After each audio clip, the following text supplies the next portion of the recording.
In this film, we're going to explain how your body processes the food you eat in order to provide all your body cells with the energy they need. And also what happens when you have diabetes and this system doesn't work properly. When you eat food that contains carbohydrate, it's broken down in the stomach and digestive system into glucose, which is a type of sugar. We need glucose from food because that's what gives us energy.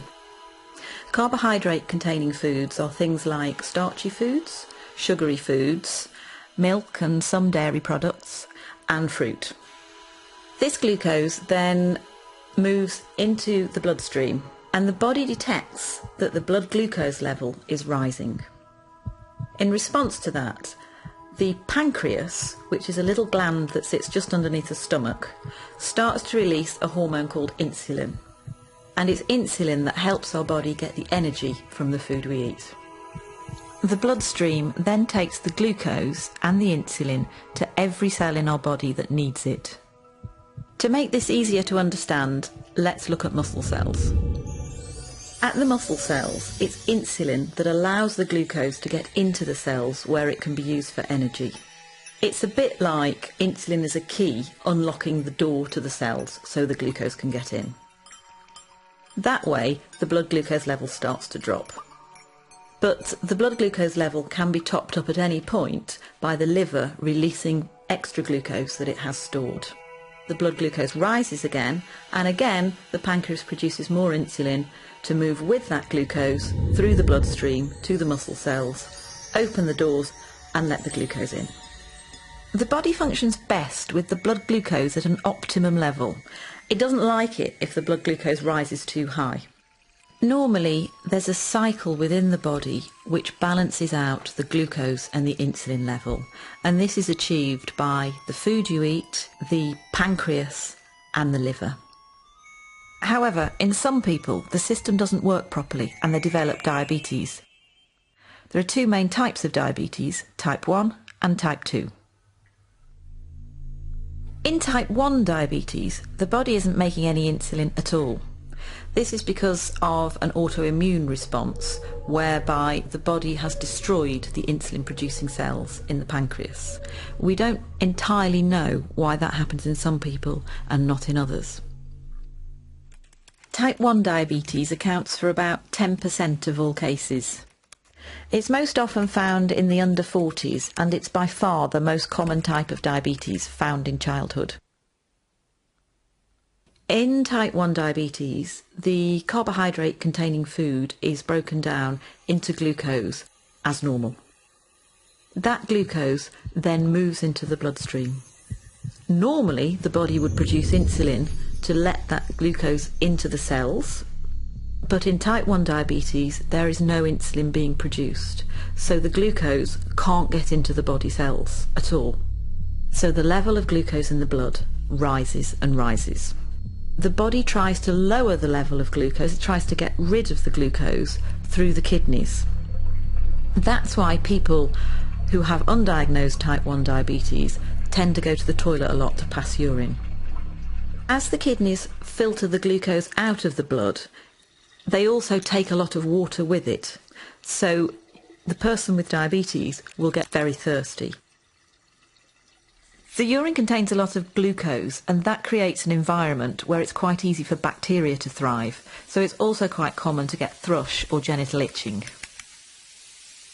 In the same way, the blood contains a high level of glucose as well, so more bacteria than usual will tend to breed in flesh wounds, and they might be slow to heal.